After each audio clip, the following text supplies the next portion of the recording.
여행이라고 하는 것 자체가. 왜냐하면 바울이 하나의 그 죄수로 이송되어지는 과정이기 때문에 이제 어떻게 보면은 이거는 이제 자의반 타의반에 의해서 가는 것이 아니냐라고 하지만 우리가 또 말씀 속에서 볼 때에 이것은 엄연히 바울을 통해서 하나님께서 로마에 가서 복음을 전하기 위한 하나님의 또 다른 하나의 선교적 전략으로 우리는 봐야 된다.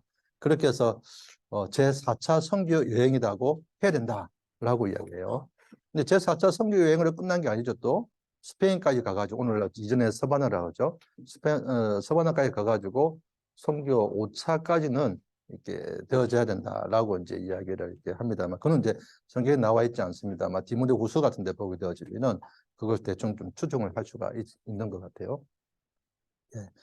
저는 이제 4차 선교 여행과 그 다음에 오늘 이제 그 소렌토, 뭐 나폴리, 뭐 이런 폼페이 이런 지역을 한번 조금 살펴보도록 하겠습니다.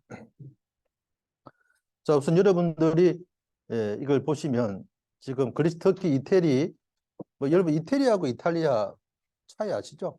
이탈리아는 영어 발음이 있고 이태리는 그 이태리 발음입니다.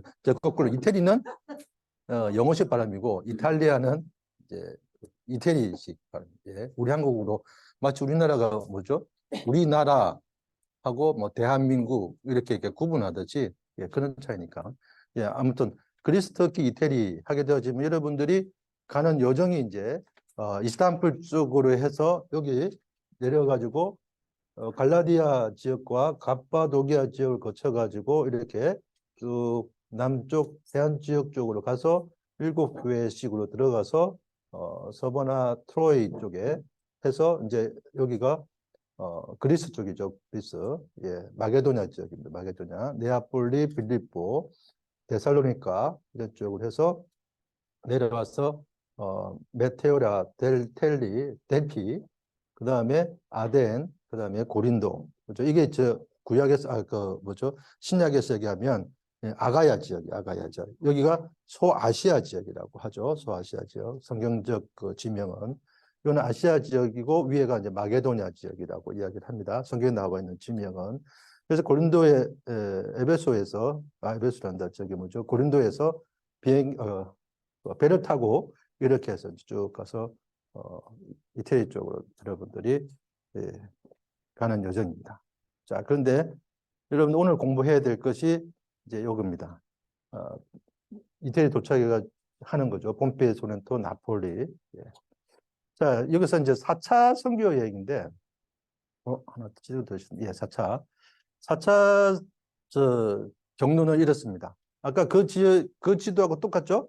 여기가 소아시아 지역이고, 오늘날 터키, 그다음 여기가 그리스 지역이잖아요. 그리스 지역 이제 이거는 아가야 지역, 여기 마게도냐 지역입니다. 그래서 여기서 제4차 선교 여행은 예루살렘에서 시돈 쪽으로 해서 이렇게 구브로 쪽 뒤쪽 암쪽으로 해서 무리항으로 해서 이렇게 이쪽으로 안 가고 남쪽으로 해서 가다가 유라굴라 돌풍을 만나고 태풍을 만나서 이렇게 해서 쭉 가서 로마로 가는 것이 제4차 선교여행의 여정이라고 볼 수 있습니다.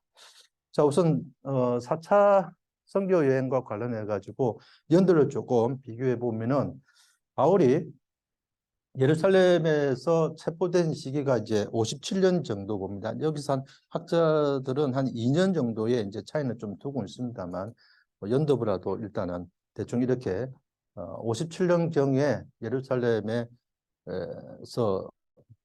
체포를 당하죠. 그것은 이제 사도 바울이 3차 선교 여행을 끝마치고 예루살렘에 도착해서 장로들에게 보고를 하는데 그 예루살렘의 그 장로님들이 이런 이야기를 하죠. 아시아에서 온 그 유대인들이, 아시아에서 온 유대인들이라고 하는 것은 좀 전에 보았듯이 소아시아 지역에 이야기합니다. 터키 지역이죠.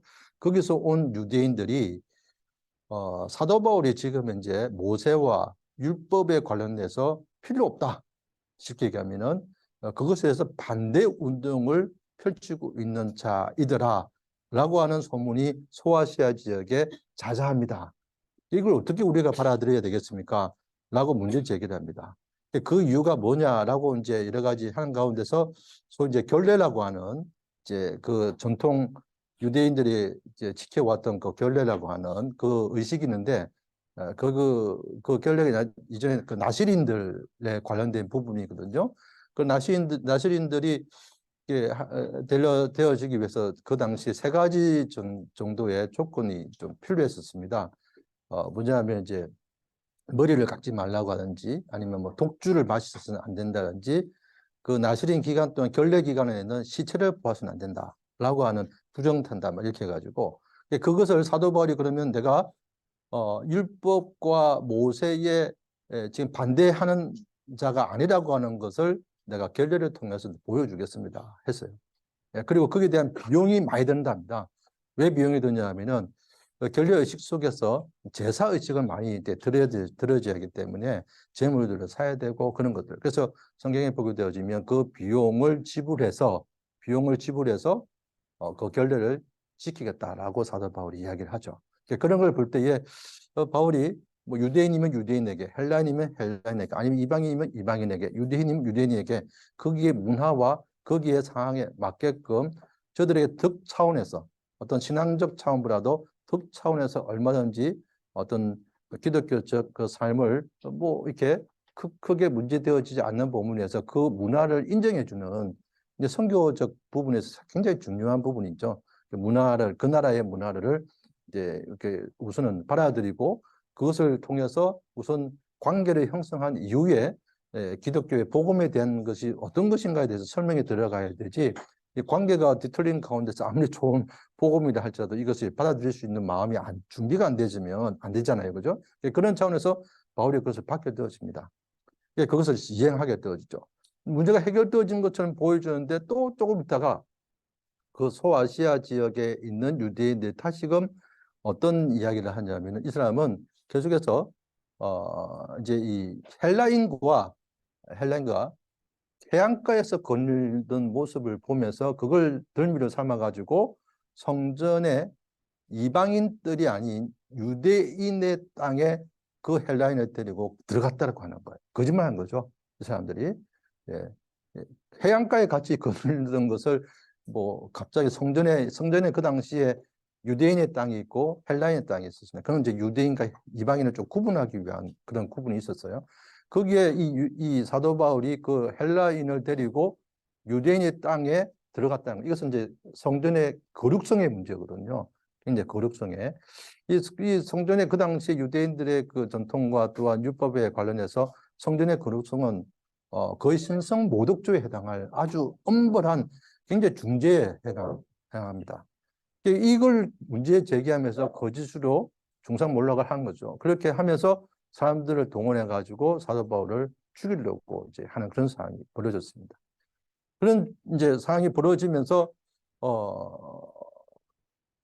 막 사도 바울을 때리고 거의 이제 죽을 위기의 상황 속에 있을 때 누가 등장하냐면 그 루시아라고 하는 천부장이 등장하면서 이 문제에 대해 수습을 하게 되어집니다. 파악을 해보니까 이 유대인들이 또한 사람들을 같이 동원해 가지고 사도 바울을 죽이려고 하는 그런 것들을 이제 파악하고 이 사람을 일단은 보호해야겠다라고 해서 예루살렘에 있는 그 이제 그 감옥 비슷한 그런 곳에 이제 이송을 하게 되어졌죠. 그게 바로 여기 나와 있는 예루살렘 체포된 시기가 AD 57년이다. 이렇게 이제 우리가 설명할 수가 있겠고요. 그렇게 하고 있는데 다시금 이 사람을 우리가 변론을 하고 싶다. 정말 그 사람이 그런 행동을 했는지 안 했는지에 대해서 확인하고 싶다라고 유대인들이 저 천부장에게 요청을 합니다. 그럼 같이 이제 모여야 될 거 아니에요. 근데 그 모이려고 이제 오는 중에 이 유대인들은 사람들을 사가지고 40여 명의 사람들을 동원해서 사도 바울을 중간에 죽이려고 하는 그런 괴락을 가지고 있었던 거죠. 이것은 바울의 생지라고 하는 사람이 등장하는데 그분이 천부장에게 이 정보를 전달해 줍니다. 그래서 천부장이 이렇게 되어지면 자신의 이렇게 입지적인 것도 있고 자기의 정치적인 것과 이런 것과 다 연관되어져 있기 때문에 이걸 막기 위해서 그건 몇 명이죠? 한 470명입니까? 그래서 왜 그렇게 많은, 그러니까 거기 보면은 보병, 아니면 또한 김하병, 뭐 이렇게 해가지고, 470명을 동원해가지고 그 사도 바울을 보호해서 어디로 이송하냐면 가이사라로 이동하게 되어집니다. 가이사라로. 예. 그래서 이제 가이사라로 그 새벽에 가이사라로 이송을 해서 사도 바울을 보호하죠. 보호하는 가운데 이제 천부장이 그 가이사라에 있으면서 벨릭스라고 하는 이제 총독, 그 벨릭스, 베스도 이런 사람들이 나오지 않습니까? 이런 사람들은 로마에서 이제 파송한 그 지역만을 다스리고 있는 관리들이라고 볼 수 있죠. 총독. 벨릭스라고 하는 총독에 만나면서 사도 바울이 아주 자신의 간증을 이야기하지 않습니까? 다메섹 도상에서 내가 예수 그리스도를 너가 왜 이렇게 하냐라고 하니까 이전에는 자기도 이런 예수 믿는 자들을 이렇게 감옥에 가뒀고 또 앞장섰고 하다못해 서대반이 그런 그 순교를 당할 때에 그 옷을 지키고 있는 사람이었고 막 그렇게 이야기하면서 다메섹 도상에서 만난 그 예수 그리스도에 대해서 간증을 하게 되어집니다. 간증을 하고 그런데도 이 사람들은 벨릭스는 안 믿죠. 그러다가 이제 이 벨리스 그 다음에 베스도라는 사람이 나오고 그 다음에 이제 이 그 헬라인 중에서 또 다스렸던 그 이렇게 아그리파 왕입니까? 그 사람들 앞에서도 사도 바울이 복음을 전하게 되어집니다. 가이사랴에서 한 2년 정도 이렇게 감금되어진 상황 속에서 2년 동안 있는데 자유롭게 또 사람들을 만날 수는 있었던 것 같아요. 그리고 본인이 그 감옥 안에서였지만은 그래도 복음을 전할 수 있었던, 그리고 특히 정치인들에게 또한 거기에 권력자들에게 복음을 전할 수 있었던 아주 귀한 그런 기간들이 아니었나 그렇게 생각되어지죠. 그게 가이사랴 감옥에서 57년에서 59년 2년 정도 감금되어진 가운데서 사도 바울이 이렇게 복음을 전했던 그런 모습이었고요.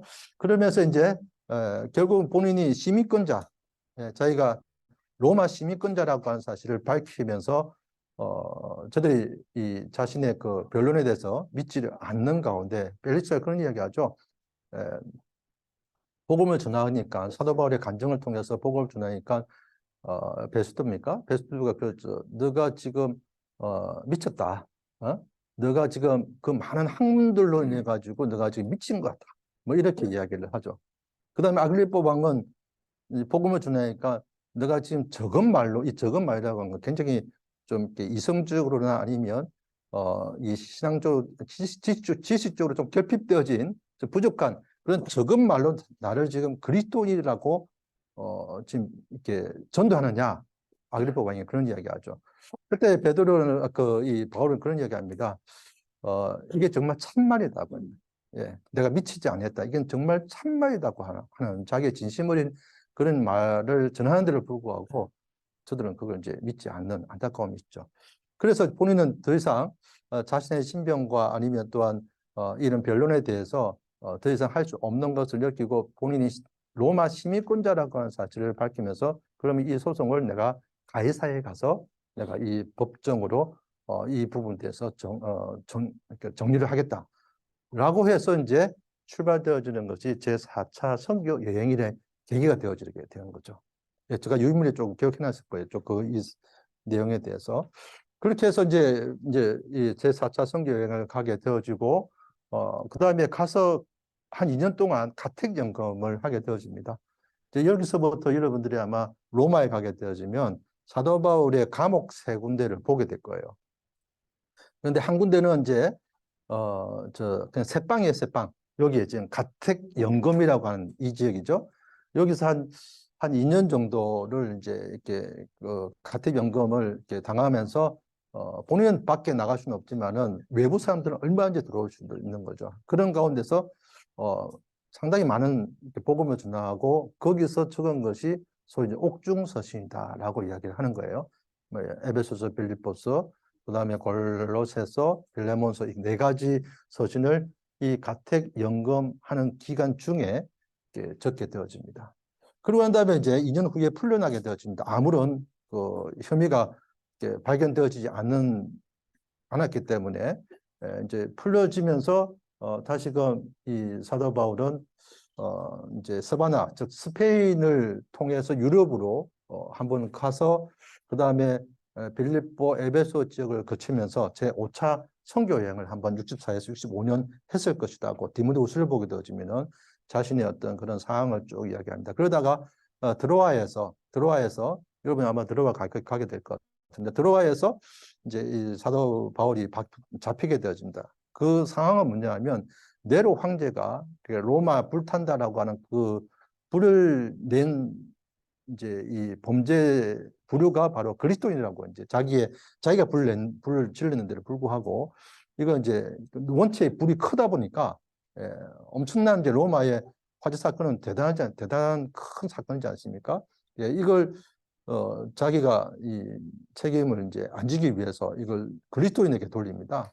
그러면서 이게 그리스도인들을 잡아서 죽이게 되어지는 화재의 원인자들이다 이렇게 해서 그러면서 이제 그때 바울과 뭐 베드로 이렇게 잡혀가지고 죽게 되어지죠.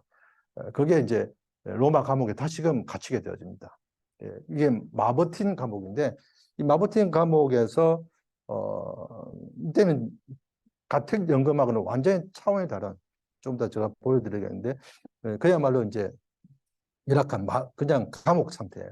거기에서 조금 갇히고 난 다음에 바로 그 해에 어떤 사람 67년이라고 하고 어떤 사람 65년이라고 하는데 바울이 옆에 있는 지역에서 참수형을 이렇게 당하게 되어집니다. 그래서 오늘 여러분들이 마버틴 감옥은 방문할 것 같고 그리고 새 분수교회인데 이 새 분수교회는 바울이 참수형을 당했을 때에 머리가 떨어지면서 세 군데를 굴렀다고 해요.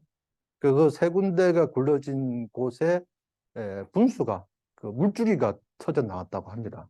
그래서 세 군데가 분수가 되어진 거예요.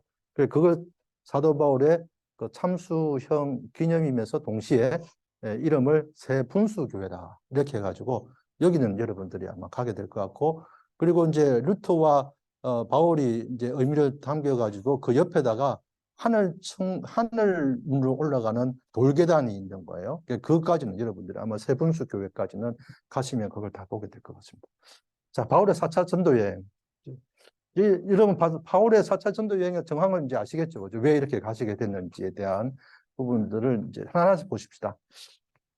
자, 선교 여행의 경로가 이건데, 제가 사도행전 27장을 한번 여러분 좀 펼 수 있으면 좋겠어요. 아니면 모바일폰 가지고 제가 이 지명을 하나하나 여러분들이 이제 원래는 이제 이 학술 탐사 같은 경우에는 1차, 2차, 3차가 지명 그대로 성경에 나와 있는 것들을 좀 서치해가지고 좀 살펴보기도 하고 이렇게 합니다만 4차 선교 여행은 여러분들이 가는 지역하고 조금 떨어져 있는 다른 지역이기 때문에 해안가로 가기 때문에 갈 수가 없는 상황입니다. 예.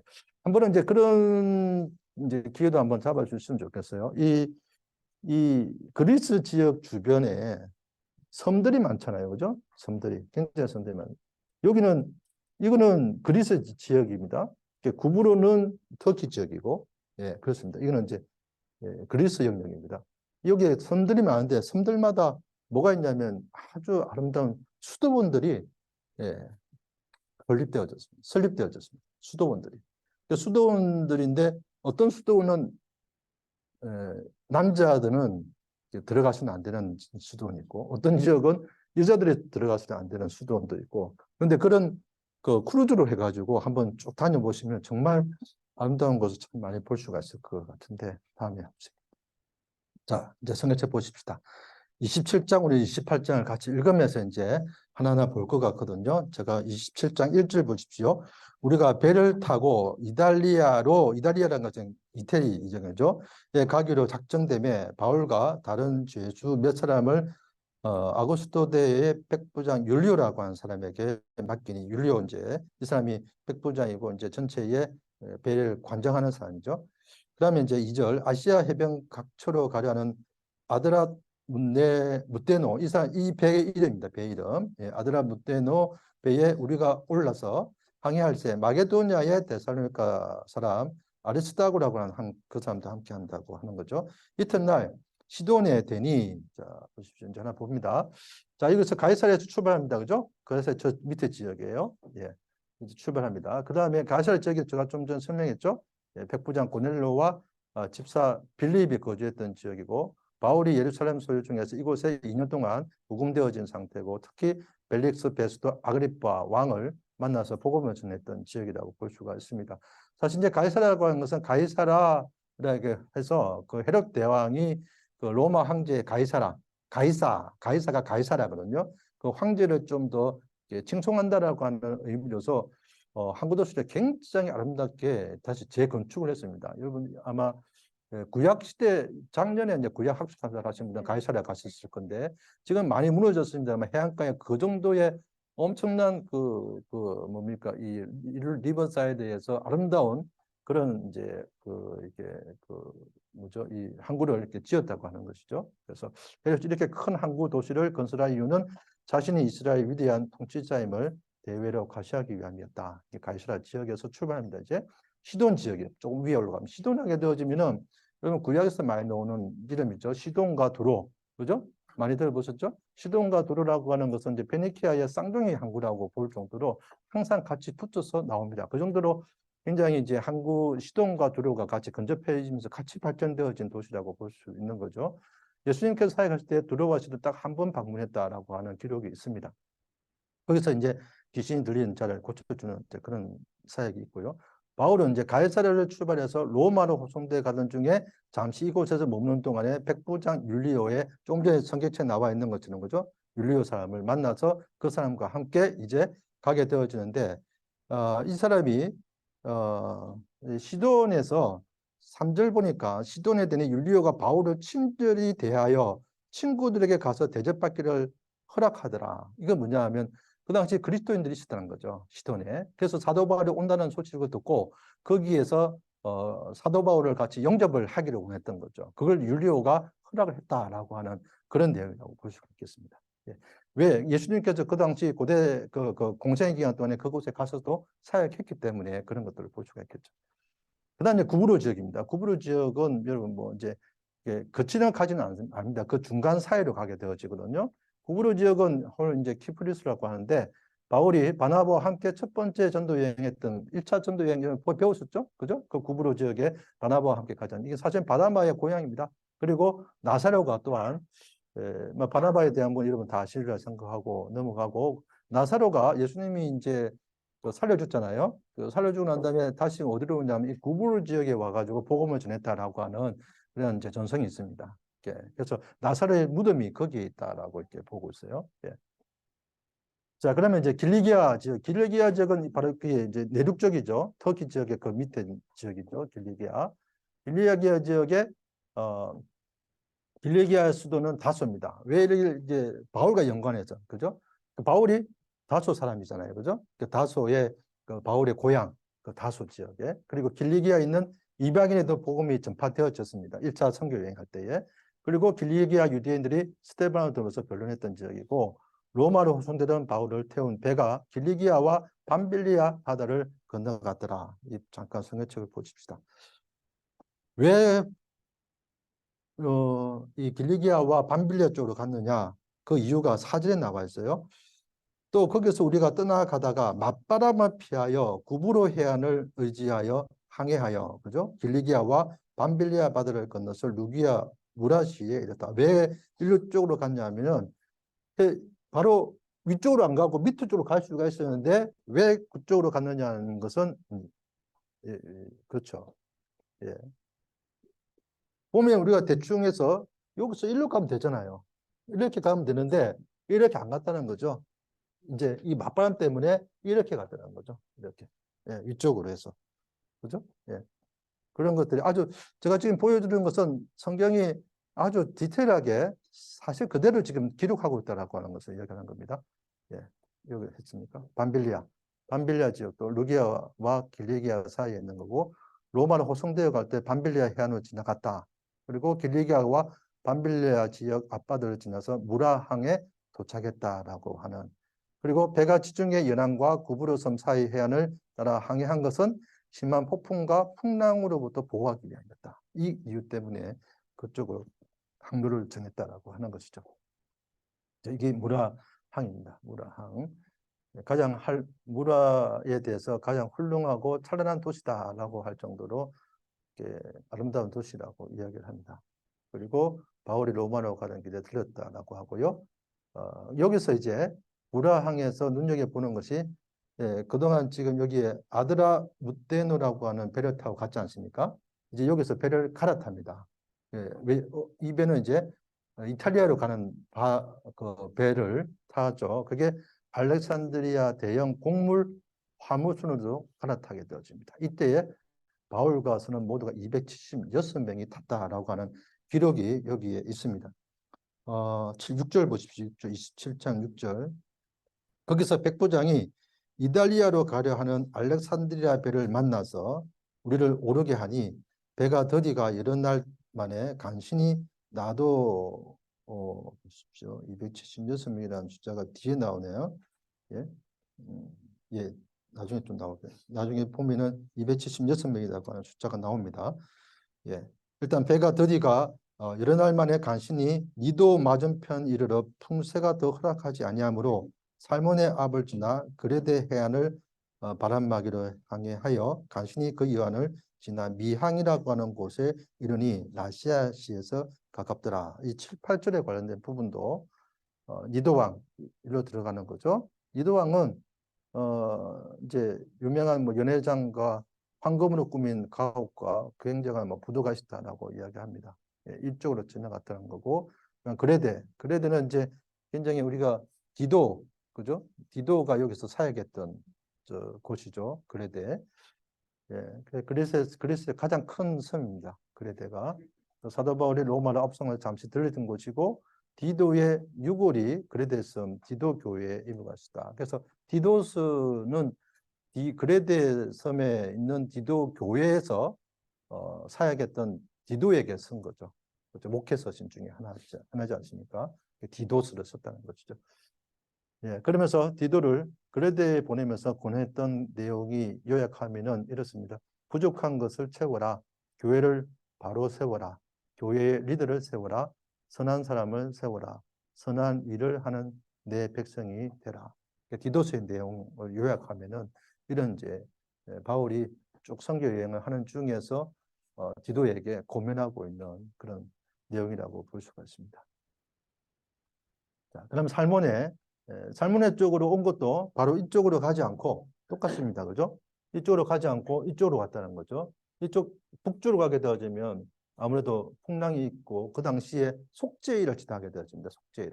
속죄일이면 9월, 10월 달인데 그때 풍랑이 많이 겨울철이고 풍랑이 잦았던 것을 염두해서 남쪽으로 이렇게 가게 되어지죠. 남쪽. 살모네. 자, 바울이 제수의 몸으로 로마를 향해서 가던 도중에 강한 서북풍을 만나서 고생한 곳이기도 합니다. 그리고 이제 그리스의 남단을 지나 로마로 가는 항로를 택할 수 없었던 것 같아. 그러니까 강한 바람 때문에 할 수 없이 남쪽으로 향한 그 배는 살모네를 지난 다음 바람으로부터 어느 정도 보호를 바라면서 그레데의 남쪽 연안을 따라서 항해하였다. 이런 이야기가 나오죠. 자, 그럼 9절 보십시오. 여러 날이 걸려서 이 금식하는 절기가 숙제일을 의미합니다. 그 당시 유대인들이 절기를 지켰던 그 당시에 이제 시간과 아니면 어떤 그런 계절과 이것은 항상 그 당시 절기에 따라서 인식을 했던 것 같아요. 많이. 지금 우리가 속죄일을 지난다 그러면 아직 겨울철이다. 날씨가 추워질 것이다. 그러면 그에 대한 자연현상이 어떻게 될 것이다. 이렇게 파악을 했다고 하는 것이죠. 우리가 뭐 그렇지 않습니까? 좀 허리 아프고 쑤신다 그러면 비가 온다고 이야기하잖아요. 그런 것처럼 이제 그렇게 이제 유대 절기를 통해서 그 당시의 시간과 계절을 인식했다라고 하는 것이죠. 그래서 이런 날이 걸려서 금식하는 절기가 이미 지났으므로 항해하기가 위태한지라 바울이 그들을 권해서 말하되 여러분이요 내가 보니 이번 항해가 화물과 배만 아니라 우리 생명에도 타격과 많은 손해를 끼칠 것이다 라고 하는데도 불구하고죠. 백부장이 선장과 선주의 말을 바울의 말보다 더 믿더라. 그 항구가 겨울에 지나기에 불편하므로 겨울까지 기다리기는 좀 그렇고 해서 거기서 떠나서 아무쪼록 베니스에 가서 겨울을 지내자 하는 자가 더 많으니 베니스는 그레데 항구라 한쪽은 서남을 한쪽은 서북을 향하여더라. 이렇게 되어지죠. 자, 이렇게 해서 미항에 도착했고 미항 굉장히 아름다운 항이라고 합니다. 아름다운 미자예요, 그게. 그래서 이 영어 이름도 heaven이라고 적혔어요. 그 정도로 풍랑을 만나 큰 고생을 하게 되어집니다. 이때도 여기서 사실 이제 이 선원이 일로 해가지고 미항으로 그냥 거쳐서 겨울을 지내자 했어요. 겨울을 지나고 난 다음에 가자라고 했는데 그냥 가게 된 거죠. 가게 돼서 베니스는 여기인데 베니스로 가자라고 해서 베니스로 가다가 갑자기 이제 풍랑이 거치면서 배가 밀리면서 완전 갈팡질팡하게 되어진 거예요. 여기까지 오게 된 거예요. 갈팡질팡하다가. 예. 완전히 풍랑에 밀려서 배가 14일 동안에 아무것도 먹지도 못하고 이 풍랑에 거의 뭐 죽을 혼수 상태에 다 들어가게 되어진 거죠. 예. 그러다가 밀리고 하다가 멜리데라고 하는, 오늘 이제 말타라고 하는 지역이죠. 멜리데라고 하는 이 섬에 자기들이 도착을 했다라고 이야기하는 내용입니다. 예. 예. 예. 아드리아 해 예. 쪽이라는 말이 나오는데 아드리아 해가 이거 아드리아 해는 여기고 아드리아 바다를 얘기합니다. 거기도 아드리아 바다. 예, 여기 아드리아 바다. 예. 지중해인데 왜 아드리아? 예, 맞습니다. 예, 아주 좋은 이 아드리아해 여기가 아주 아름다운 곳입니다, 정말. 예, 이쪽이 예, 이게 여기가 아드리아 바다를 이쪽에 예. 그 다음에요. 13절 보시죠. 남풍이 순하게 불매 그들이 뜻을 이룬 줄 알고 닷을 감아 그레데 해변을 끼고 항해하더니 얼마 안 되었어요. 그렇죠? 유라굴로라고 하는 광풍이 크게 일어났다고 하는 것이죠. 그러다가 이제 완전히 유라굴라 그 풍랑에 휩쓸리게 되어집니다. 그 쭉 그냥 넘어가고요. 21절 보십시다. 20절 보십시다. 여러 날 동안 해도 별도 보이지 아니하고 큰 풍랑이 그대로 있음에 구원의 여방마저 없어졌더라. 그죠? 굉장히 절망한 상황 속에 있죠. 여러 사람이 오래 먹지 못하였음에 바울이 가운데 서서 말하되 여러분이여 내 말을 듣고 그에 대해서 떠나지 아니하여 이 타격과 손상을 면하였더라면 좋을 뻔했다. 그죠? 자기 말을 들었으면 이런 어려움을 겪지 않았을 텐데 그런 말이죠. 내가 너희를 권하노니 이제는 안심해라. 하지만 안심해라. 너희 중 아무도 생명에는 아무런 손상이 없겠고 오직 배뿐이더라. 이렇게 얘기합니다. 네. 그러면서 자기가 봤던 이제 신앙에 대한 이야기를 하죠. 내가 속한 바 곧 내가 섬기는 하나님의 사자가 어젯밤에 내 곁에 서서 말하되 바울아 두려워하지 말라. 내가 가이사 앞에 서야 하겠고 또 하나님께서 너와 함께 항해하는 자를 다 내게 주셨다 하였으니 그러므로 여러분이여 안심하라. 나는 내게 말씀하신 그대로 되리라고 하나님을 믿노라. 그런데 우리가 반드시 한 섬에 걸리리라 하더라. 그죠? 결국은 이 하나님께서 이 사도 바울을 통해서 가이사 앞에 서게 하시기 위한 분명한 목적이 있었고요. 또 바울이 이 배를 이 항해를 통해 가지고 로마에 가야 될 분명한 목적이 이제 여기서 우리가 좀 발견하게 되어지죠. 예. 그러다가 27절 열나흘째면 14일 동안이잖아요. 그죠? 열나흘째. 열나흘째 되는 날 동안에 우리가 아드리아 바다 나오잖아요. 아드리아 바다. 이게 아드리아 바다가 이제 유라굴로 보면 잠깐 보십시다. 유라굴로 광풍은 이게 왜 유라굴로 광풍이 벌어지냐 하면은 그레데 섬에 있는 2100m나 되는 이다 산맥이 있다고 합니다. 이다 산맥의 영향을 통해서 기류가 상당히 많이 변화가 있다고 하는 것이죠. 그걸로 인해서 이 유라굴로는 남동풍 유로스와 북풍 아큘로를 합성해서 아주 센 북동풍이라고 하는 의미가 유라굴로라고 이야기를 한답니다. 그래서 이것은 이제 이 이다 산맥 때문에 이제 생기게 되어지는 거고, 그 다음에 이다 산맥이 바로 이거죠. 이 그레드에 있는 이다 산맥 때문에 이제 2100m 하니까 굉장히 높은 그거죠. 산맥 그걸로 인해서 기류가 이제 많이 변화가 되어져서 동서남북 바람이 마구 불어와 도무지 방향을 잡을 수 없으므로 선원들 사이에서 미친 바람이다, 광풍이다 이렇게 불리웠다라고 합니다. 그죠? 바울이 로마로 가는 중에 14일 동안 유라굴로 광풍을 만나서 결국은 이제 난파가 되어지죠. 남파인데 나파가 되네. 예. 자, 가우다 지역 이제 성경에 나와 있는 지역이고요. 예. 맞는 이 섬을 지나가게 되어지죠. 여기가 아드리아 바다라고 합니다. 예. 예. 아드리아 바다. 여기서 유라굴라를 만나게 되어지죠. 예. 고생했던 배가 난파되어집니다. 가보다는 어디 있지? 예, 가우다 여기입니다. 알려지. 이쪽. 예, 조금 지나간 거죠, 지나간 거죠. 가우다는. 예. 저희는 저기였죠. 베닉스. 예, 예, 베닉스하고 가우다가 근처에 있습니다. 그냥 걸로 지나갔다라고 하는 것이죠. 예. 자, 그렇게 하고 아드리아 바다 지나서 멜리데 섬에 이제 도착하게 되어집니다. 자, 멜리데 섬은 우리가 여러분들 성경에 좀 기록되어져 있죠. 이제 보면은 이제 선장과 선원들이 배에 이제 육지 비슷한데 암초에 이제 그 근처에 도착하다 보니까 도망가려고 막 그러잖아요. 그죠? 자기들끼리 예. 조그만 배 구명선입니까? 그런 거? 예, 그런 걸 해가지고 그것만 타고 자기들끼리 도망가려고 하는 것을 배를 끊어버리잖아요. 끊어가지고 너희들이 이 배에서 나가게 되어 좀 죽게 될 것이다. 라고 얘기하면서 그들 못 가게 합니다. 그리고 이제 28장에 보십시다.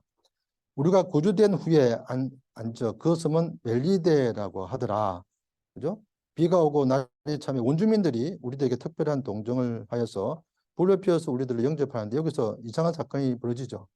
이제 바울이 이제 뜨거운 쪽으로 하니까 뱀이 독사가 나타나가지고 독사가 이게 이 바울을 손을 물게 되어집니다. 물게 되어진다는 것은 원주민의 자기의 이제 하나의 그 풍속 그 뭐죠? 그 자기의 문화 속에서 살인자에게 결국은 독사가 문다라고 하는 그런 것이 있었나 봐요. 그래서 하면 살인자라고 이야기하는데 나중에 이 바울이 안 죽는 거예요. 아니다 보니 독사에게 물렸는데도 불구하고 안 죽는다라고 해서는 하나의 신성이 있다라고 하는 그런 것으로 오해를 하게 되어집니다. 그죠? 4절 보십시오. 원주민들 이 짐승이 그 손에 매달려 있음을 보고 서로 말하되 진실로 이 사람은 살인한 자로다. 바다에서는 구주를 받았으나 공의가 그를 살지 못하게 하려다 하더니 바울이 그 짐승을 불에 떨어 버림에 조금 더 상함이 없더라. 그죠? 그리고 그들은 그가 붙든지 혹은 갑자기 쓰러져 죽을 줄로 기다렸다가 오래 기다려도 그에게 아무 이상을 없음을 보고 돌이켜 생각하여 말하되 그를 신이라 하더라. 이렇게 생각하게 되어진 거죠. 그리고 이 섬에서 가장 높은 사람 버블리오라고 하는 자기 아버지 어디 나오죠? 그 밑에 나오네요. 8절. 부친의 열병과 또 주변에 있는 사람들을 이제 기도해가지고 치유를 하게 되어지죠. 그걸로 인해 가지고 거기 있는 원주민들로부터 많은 그런 후대를 이제 받게 되어지는 일들이 바로 이 멜리데 말타라고 이야기하죠. 예. 자, 멜리데 말타라고 하죠. 멜리데 바로 해서 파수나에서 상륙한 섬이고요. 바울이 좀 전에 독사에 물렸다가 했던 그런 사건이 나오고 이 섬에서 겨울을 나게 되고 그다음에 섬 사람들과 함께 나중에 작별하게 되어집니다. 그다음에 수라구사 쪽인데요. 여기서부터 이제 뭐 그 이탈리아 지역 쪽으로 이제 들어가게 되어졌죠. 수라구사. 수라구사는 특별한 내용이 없습니다. 그냥 바울이 로마로 호송되는 항해 중에 들었던 항구 3일 정도 여기서 머물렀다 그래요. 수라구사라고 하는. 여기에 이제 보면은 그게 나오죠.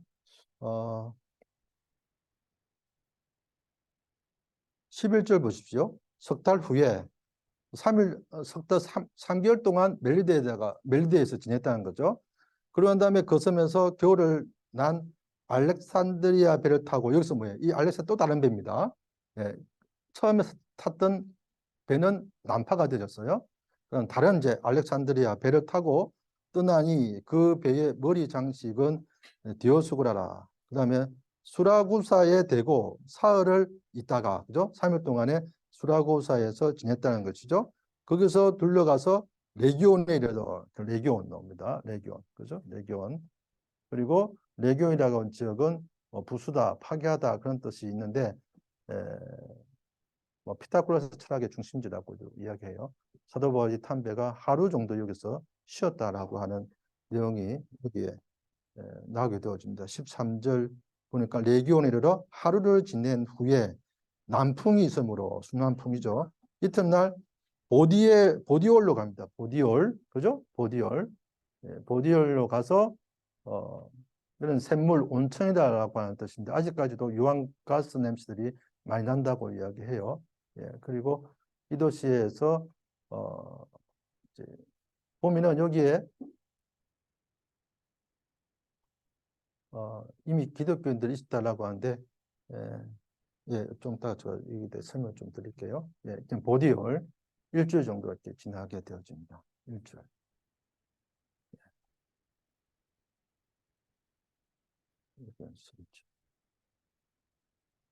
그다음에 아빠오 광장, 그 트레이스 트레이스 타바른이라고 하는 것은 세관입니다. 그러니까 그 집, 상관이랍니다. 상관, 상관, 상관, 어떤 상관이라고 되어 있죠. 어떤 성경책에는 거기에 이제 거주하게 되어지죠. 자, 근데 이 지역이 굉장히 의미가 있는 것이 뭐냐면 15절 보니까 그곳 형제들이 우리 소식을 듣고, 그죠? 아비오 광장과 트레이스 타베르네까지 맞으러 오니 바울이 그들을 보고 하나님께 감사하고 담대한 마음을 얻었더라. 이 지역이 어떤 지역이냐면 로마 군병들이 다른 지역에 가서 이제 이 로마로 입성할 때에 들어오는 통로라고 하는 거예요. 이 아비오 광장이라고 하는 거 지역이. 그래서 이제 승리의 어떤 그 군사들이 로마로 입성하면서 그 많은 그 군중들로부터 환호를 받는 그 장소가 바로 이 아비오 광장이라고 하는 거예요. 근데 사도 바울이 이 길로 갔다라고 하는 것은 상당히 의미가 있지 않나. 그래서 또 거기에 있는 이미 우리가 오순절 그 성령 강림 때에 이미 그리고 또 디아스포라를 내 가지고 로마에 있는 로마 교회는 사도 바울이 세운 교회가 아니잖아요. 그 이전부터 훨씬 더 로마 교회는 있었습니다. 그래서 거기서 사도 바울이 온다는 소식을 듣고 미리 이곳까지 와서 바울을 이렇게 맞이하는 마중 나오는 그런 모습이죠. 그래서 아피오 광장, 상관, 트레이스 타베르라고 하는데, 자, 이게 조금 볼 필요가 있어요. 아피오 광장을 가리키면서 로마로부터 65km 상당히 떨어진 적이죠. 그런데 이 대로는 BC 312년 로마의 감찰관 아피우스 글라우디오가 이 도로를 건설했기 때문에 이런 이름이 붙여지는데 이 광장의 의미는 로마로 향하는 길 가운데 가장 오래되고 완벽한 도로의 하나로 로마의 장군들이 전쟁에서 승리하고 개선에 입성을 할 때에 군중들이 열렬한 환영을 하려 맞이했던 길이기도 하다. 그래서 의미가 있다고 생각하고요. 사도 바울이 이런 길로 이제 가게 되어진 것도. 그래서 바울은 비록 죄수의 몸으로 그 길을 걷고 있지만 사실상 그 길은 복음으로 로마를 정복하기 위한 영광의 길이 아니었나. 그렇게 생각해 볼 수 있지 않겠나 생각하고요. 뭐 이제 이게 트레이스 타베르네는 상관 그냥 세계의 숙소다라고 하는 그냥 그 아무 의미가 없는 거면 그냥 그 집이 세 개 있다라고 하는 그냥 지명 이름입니다. 이곳에서 이제 로마의 기독교인들은 두 곳에서 바울을 맞이하기 위해서 기다리고 있었던 것으로 우리가 보게 되죠. 그러면 로마를 도착하게 되었습니다. 로마, 그죠? 로마에 가서 로마는 그 당시 로마 제국의 수도이고요. 기독교의 중심지기도 하죠. 사도 바울이 로마를 통해 가지고 또 예루살렘 첫 번째 예루살렘 통해서 세계의 복음의 하나의 근원지가 되어집니다만 그 이후에 유럽을 이제 복음화하는 데 있어서 핵심 지역이 바로 이 로마 지역이고 어떻게 보면 좀 더 예루살렘은 근원지고 로마는 세계 복음화를 해 나가는데 아주 중요한 중추 역할을 하는 지역이 바로 이 로마 지역에 되어집니다. 교회사를 보게 되어지면 항상 교회사의 출발을 로마에서부터 시작되는 것을 보게 되어지죠. 그래서 기독교의 중심지다 이렇게 보게 되어집니다. 바울이 로마 가면서 2년 동안 이건 이제 하나의 가택 연금이죠, 그죠? 2년 동안에 로마에서 지금 이것은요. 구금되지 않고 로마의 고유 유대인들에게 복음 전하고 있었고 자기 2년간 자기 셋집에서 복음을 전파하게 되었습니다. 여기서 옥중서신 4개의 복음서를 전술하게 되어지고 나중에 이제 네로 황제로 인해서 베드로와 바울이 이 성에서 이제 죽게 되어졌죠. 로마에서 죽게 되어집니다. 그리고 콘스탄틴 황제가 314년에 소위 밀라노 칙령이라 해서 기독교를 국교화를 만들잖아요. 여러분들은 이제 우치아레나 그런 지역의 지하 동굴 이런 보시게 되는데 그 지역은 이제 313년 이전에 이제 그 그리스도인들이 신앙생활 하는 가운데서 숨어서 신앙생활, 신앙 공동체를 형성했던 그 지역을 보게 되어지고 313년이 호불호가 많이 나누어지는데 기독교를 국교화한 것이 이제 교회사를 볼 때 한쪽에는 굉장히 기독교의 세속화의 그 시작이다 이렇게 보기도 하고요. 수면 위로 볼 때는 좀 자유롭고 핍박과 그리고 또한 이제 서로의 어떤 그 뭐죠 이렇게 어려움들은 많이 이제 가셨지만은 교회가 상당히 외적으로 이렇게 어려워지는 어떤 그런 모습의 부분이 되어진다. 그래서 거기에 이제 가장 하나의 핵심적인 지역이 바로 로마에 있는 그 교회의 모습이다. 이렇게 보게 되죠. 로마 감옥이고요. 여기가 이제 마버틴 감옥입니다. 마버틴 감옥. 마버틴 감옥이 바울이 순교하기 직전에, 그러니까 새 방은 지금 위치만 나와 있고, 위치만. 구글 보게 되면 바울이 로마에 처음에 가가지고 입성해서 2년 동안 가택 연금한 지역은 지금 이제 뭐 그냥 셋집이기 때문에 일반 사람들이 사는 지역이에요. 그러니까 위치만 나와 있고 그 외에 마버틴 감옥은 안에 교회사적인 의미가 있어가지고 이렇게 여기 마버틴 감옥의 외형이고 그 안에 감옥소입니다. 안쪽에. 예. 그다음에 이거는 이제 사도 바울이 참수형을 당했던 지역이고요. 참수형. 그 참수형을 당했던 것을 기념하는 새 분수 교회라고 할 수가 있습니다. 아마 이 두 곳은 여러분들이 가게 될 것 같습니다. 예. 예.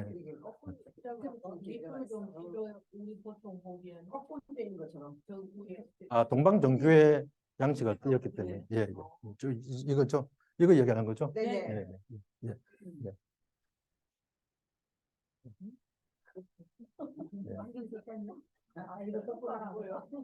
아주 예리한. 예, 예. 또 어떤 지역은 그렇게 이야기도 해요.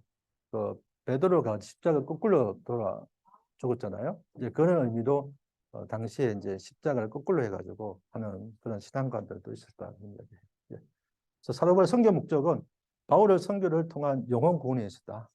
한 사람에 대한 그 영혼 구원에 아주 어떻게 가장 구체적인 것은 빌레몬스에 나오는 오네시모 같은 자 그런 자들까지도 참 관심을 가지고 이렇게 그 영혼 구원에 관심을 가졌던 그 사도 바울의 모습을 보게 되어지고 무엇보다도 사도 바울의 선교를 통해서 교회를 세우기 위한 거죠. 그리고 제자화 만들고 결국 하늘나라 확정을 위해서 해나갔고 이게 모든 것들이 하나님께 영광을 돌리기 위한 모습이었고요. 시간이 많이 없기 때문에 많이 갔네요. 사도 바울의 선교 전략이 이렇습니다. 성령의 인도하심에 의해서 순종적으로 전략했던 거고 그런 팀 사역 가장 요즘 현대 선교에서 가장 이제 사도 바울의 전략적인 부분들을 많이 배우는 것 중에 하나가 팀 사역입니다. 팀 사역.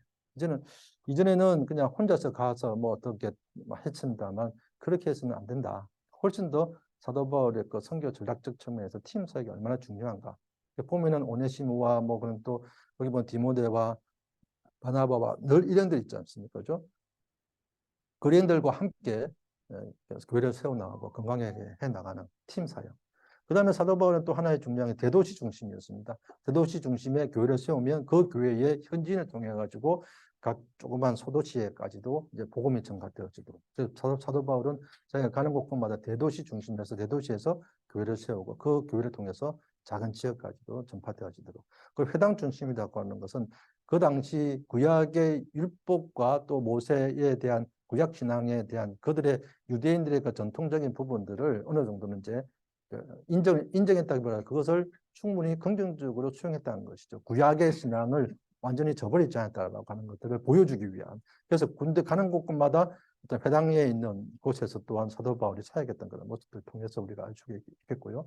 그 다음에 개인전들을 통한 것보다 관계 중심적 선교 전략이었고 지속적인 관계성. 그러니까 사도 바울이 1차, 2차, 3차, 4차 쭉 갔다 오는데 끝난 게 아니라 계속 지속적으로 편지를 통해서든지 아니면 그 사람과의 관계성 통해서 그 자기가 세웠던 그 교회들을 관리해 오고 또 기도해 오고 또 필요한 것들을 공급하고 뭐 이렇게 하면서 지속적인 관계성 유지에 선교 전략을 했다. 이런 것들을 오늘 현대교회가 어떤 이제 선교의 전략적 측면에서 좀 참고하고 하시면 좋지 않겠나 생각. 자, 그럼 여러분이 가는 것이 폼페이입니다. 폼페이. 79년도에 8월 24일 날 베수비오산 분화로 인해 가지고 그 당시에 제가 유인물 통해서 여러분 제가 전했습니다만 그 10% 정도, 약 2,000명 정도가 한순간에 그 화산 폭발로 인해서 그 화산재에 뒤덮이게 되어집니다. 예. 그래서 그 폼페이라고 하는 시 자체가 도저히 이제 뭐라 그러지, 구조할 수가 없어서 그냥 덮어둔 거죠. 그래서 상당히 이제 죽게 되어지는데 그걸 이제 여러분들이 폼페이 발굴지를 가게 될 겁니다. 발굴지 가게 되어지면 아주 끔찍한 장면들이 많이 나오는데 이 사람들이 그냥 도망가다가 화산재를 내 가지고 뒤덮여 가지고 꼼짝달싹도 하나 못하고 죽어버리는 거죠. 죽어버리면 그 사람 시신은 썩어서 없어지지 않습니까? 근데 그 공간만 남아 있는 거예요. 공간만. 그 공간을 이 사람들 어떻게 발굴하는 가운데서 석회로 인해 가지고 잘 보존해 가지고 그대로 꼰 떠 가지고 박물관에 내가 넣어둔 거예요. 거기 보면 가장 안타까운 것이 뭐냐면 엄마가 아이를 안고 주고 있는 모습, 이제 그런 것들을 보면서 그 당시에 그 참혹상을 우리가 좀 알 수 있지 않겠나, 이렇게 그런 발굴지를 가게 되고, 발굴지 지금 이제 3분의 2 이상이 발굴되어졌다라고 이야기를 해요. 그런데 폼페이라고 하는 이 지역 자체가 그 당시에 굉장히 타락의 도시라고 이야기합니다. 예, 타락의 도시. 그 타락의 도시에 대한 신의 어떤 저주다, 그런 이야기도 하긴 해요. 예. 거기에 보시면, 거기에 보면 목욕탕이니 굉장히 어떤, 뭐라 그러죠, 그 사창가 같은 데 있으니까 그런 것들도 많이 나와 있어요. 예. 그리고 거기에 발굴되어진 벽화나 이런 것들 보게 되어지면은 어떤 성적인 어떤 그런 부분에 대해서 많이 관련되어지는 것들이 많이 나와 있어요. 그런 걸 이제 볼 수가 있는 거예요. 소렌토, 여러분 돌아오라 소렌토 아시죠? 그죠? 이렇게 두 여인이 사랑하다가 갑자기 헤어져 가지고 다시 그 남자가 그 여인을 연상하면서 이 아름다운 이 해안가와 바닷가를 바라보면서 너와 나하고 약속했던 그 다시금 회상하면서 돌아오라 소렌토로 이렇게 있지 않습니까? 그죠? 예. 한번 들어보십시오. 예. 저도 봤어요. 예. 자, 여기 근데 아주 아름다운 도시입니다. 여기는 이제 특별하게 우리 기독교하고 연관되어지는 건 아니고 폼페이나 소렌토나 나폴리 같은 데는요. 그런데 여기서 꼭 여러분들이 하여간 여기서 쭉 지나가면서 굉장히 휴양지면서도 아주 우리나라 소렌토 국을 치면은 뭐가 나오는지 아십니까? 기아장자 소렌토가 나옵니다. 근데 예, 예. 근데 그 R자가 하나, 여기는 두 개잖아요. 예. 근데 한국처럼 R자가 하나밖에 없습니다. 예. 그래서 그런 차이. 소렌토 가게 되면 꼭 여러분들이 해야 될 일이 하나 있습니다. 본젤라또라고 하는. 예. 여러분, 젤라또라고 하는 것은 이태리 말로 아이스크림이라고 하는 말입니다. 네네. 예, 아이스크림 젤라또. 근데 본 젤라또라는 것은 좋은 아이스크림이다. 그래서 소렌토 가게 되어지면은 여기 보면 우리가 보통 호주 젤라또 많이 적어 있는데 젤라또라는 것은 브랜드의 의미도 있겠습니다. 원래 자기들이 그냥 아이스크림 집이다라고 하는 거예요. 근데 이제 본 젤라또라는 건 좋은 델리서스한 맛있는 아이스크림 집이다 해가지고 본 젤라또라고 하게 돼요. 아주 유명한 집이 있습니다. 유명한 집. 가서 꼭 아이스크림을 사서 오시면 좋아요. 예, 아주 거기 사람들 그때 줄을 엄청 섰는데 어떻게 가이드한테 잘 이야기해서 미리 좀 어떻게 해서 소렌토. 그다음에 나폴리는 뭐 세계 3대 미항이지 않습니까? 그죠? 예, 원래는 이제 네아폴리스라고 한 거예요. 그러니까 신도시라는 거예요. 신도시. 그래서 세계에서 제일 지금 인구 밀집 지도가 유럽에서 가장 밀집 지역이 울산 정도의 크기인데를 불구하고 지금 300만이 육박한 지역으로 사람들이 굉장히 밀집되어져 있는. 왜 그러냐? 나폴리하게 되어지면 굉장히 이게 뭡니까? 하여간 아름다운 그 자체가 나폴리라고. 나폴리 하게 되면 여러분 뭐가 기억나죠? 피자. 예, 나폴리 피자. 예, 이 피자가 왜 또 피자가 된지 아십니까? 이태리가 이 정도는 아셔야 되는데. 원래 피사라고 하는 지역 아시죠? 건물이 기울어져 있는 거. 예, 거기에서 유래가 되어진 거예요. 피사. 피사가 원래 피자는 이태리에 그냥 우리 밥 먹듯이 그냥 일상적 그런 하나의 그 식량이었습니다. 예, 그러다가 이걸 좀 잘 개발해 가지고 브랜드로도 만들어서 세계적으로 좀 알리자라고 해서 출발되어진 지역이 바로 나폴리예요. 나폴리 피자 이렇게 돼서 이제 브랜드가 되어져서 형성되어졌는데 원래 피자도 안 하고 원래 피사라고 해요. 피사. 예, 그럼 이게 피데하고 또 연관되어져 있고요. 피데. 예, 그래서 원래는 이 나폴리 아까 뭐냐 피사에서 출발됐다라고 이야기를 해요. 그냥 피사라고 하는 그 지역은 의미는 그냥 둥근 떡 그냥 반죽해가지고 만드는 예, 예, 피자가 우리가 먹는 그런 피자가 아니라 예. 그냥 심플하게 아주 심플한 거죠. 예. 그런 것도 되게 많더라고. 예, 피자 종류가 엄청 많습니다. 그러니까 자기 기호에 맞춰서 이제 뭐죠? 그 재료들을 이렇게 출조해가지고 예, 해서 먹는 지역이죠. 하지만 또 나폴리 가게 되어지면 그만큼 피자가 유명합니다. 가서 꼭 피자를 드시게 될 것 같은데 점심때나 저는 점심때 같은데 아마 레스토랑 가게 돼서 밥 식사하실 때에 피자가 나올 수도 있고 안 나올 수도 있는데 예, 나오게 되려고 한번 기대해 보시기 바랍니다. 굉장히 예술과 이렇게 역사 문화 중심지죠. 예, 나폴리 도착하자마자 이 시드니에서 살았던 우리의 삶의 모든 부분들을 좀 내려놓고 그 자체에 힐링할 수 있는 그런 예, 분위기일 겁니다. 예, 그러니까 그동안에 우리 이민 생활에 묶였던 것들을 좀 풀 수 있는, 치유할 수 있는 그런 곳이기도 합니다. 아주 뭐 대단한 나라죠. 예, 그래서 만약 여러분들이 아쉬운 것은 여기서 이제 로마로 가게 되어지는데 다음에는 뭐 혹시 기회가 되어지면 이 이태리 자체를 못 가는 것이 베네치아라든지 아니면 베니스라든지 뭐 이런 쪽까지 좀 갈 수 있으면 제일 중요한 게 피렌체 같은 지 네. 피렌체 르네상스의 발생지라고 하는 피렌체 같은 데 아주 유명한 뭐 그 철학계 도시이기도 하고 뭐 단테 그렇죠 그런 쭉 나오는데 프란시스코 그런 사람들 아니 거기에는 가게 되어지면 이 로마 캐톨릭의 성당이 하나 있고 굉장히 웅장합니다. 근데 그 건너편에 보게 되어지면 프란시스코 개신교 교회가 있습니다. 딱 마주보고 있거든요. 근데 굉장히 초라합니다. 개신교는.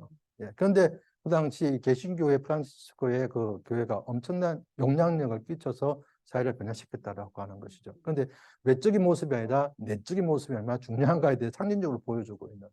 만약에 여러분들이 혹시 유럽에서 한 달 정도 머물고 싶다 그러면 피렌체에 가서 사시면 정말 예, 여러분 인생에 전환점을 맞이하지 않겠나 네, 그런 생각이 네, 이번에는 안 갑니다. 다음에 한번 우리끼리 한번 김민기 사님 한번 오가라져 해서 예, 이태리 지역을 한번 참 훑어가지고 예, 제가 또 독일에 좀 살았잖아요. 예? 그러니까 독일까지 종교개혁 쪽으로 한번 갈 수 있으면 종교개혁이면은 이저 뭐죠 저 체코의 플라는 중세 도시를 그대로 재현한 유일한 곳이기도 합니다. 독일은 전쟁으로 다 파괴됐잖아요. 그런데 헝가리 지역하고 이 그 체코의 프라하 지역은 굉장히 그대로 내가 마치 중세 시대에 와 있는 듯한 그런 느낌이에요. 프라하에서 그다음에 독일로 와가지고 루트 지역에 뭐 비텐베르크나 아니면은 그 하이델베르크나 그런 쪽 거쳐가지고 밑으로 와서 스위스 몽블랑 산까지 올라갔다가 스위스의 이제 쯔빙글리 유적지를 한번 보는 거죠. 종교기역지.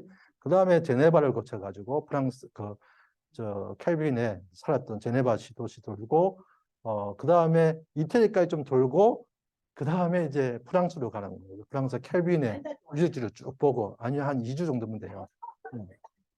예. 그래서 프랑스에서 이제 다시 나오는 거죠. 예. 아, 뭐 환상적이네.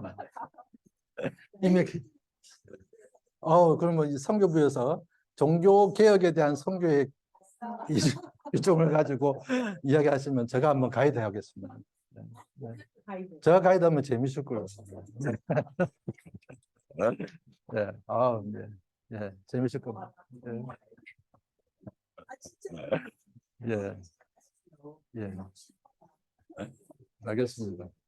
예. 이번에도 사실 이제 뭐 같이 좀 가셨으면 좋았을 텐데 제가 학교 강의도 있고 해가지고 도저히 시간을 뺄 수가 없었습니다. 아무튼 뭐 다음 기회 있으면은 예.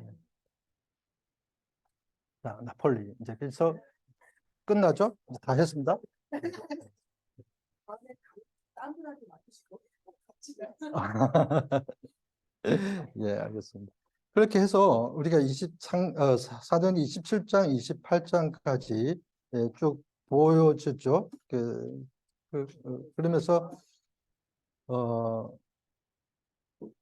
이 28장 30절 31절이 사도행전 마지막 절인데 이렇게 끝매 좀 합니다. 바울이 온 이태가 뭐죠? 2년 동안 2년을 자기 셋집에 머물면서 자기에게 오는 사람을 다 영접하고 하나님 나라를 전파하며 주 예수 그리스도를 관한 모든 것을 담대하게 거침없이 가르치더라. 담대하게 거침없이 가르치더라. 예. 여러분들이 사도행전 29, 액처 29의 삶의 연장선상에서 모든 것을 담대하게 거침없이 가르치는 여러분 됐으면 좋겠습니다. 예, 수고하셨고요.